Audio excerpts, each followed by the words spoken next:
Good day, everyone. This is Hurobo Bible Ready Platform. Today I'm reading Matthew chapter 11, verse 6 to 11 in Hurobo language. I'll be remind you, Uyomi, Royin, Ikwovu, Owo, Royin, Esa, Rite, Ikwovu, Owo, Esa. Ebrubake, Opo, Romre, Emu, Re, Ogbeku, Ve, Obome, Owegre, Ro aye won yara re. Jesu kò gbé ikú kẹ ikú rehe etina. Wọ̀páin John.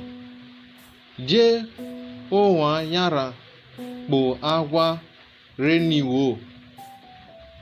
Eya reya re oju kpogo. Owo erin. Eke vovo kide owa tobo reniwo. Okwo rowe imwa eloloho ru. Nige ikwo riru imwa eloloho ihe obu egodore ovie. Owe ririn. Eke vuovu kidie owa tobo reni. Emraru. Metake uwane ororo ne omraru.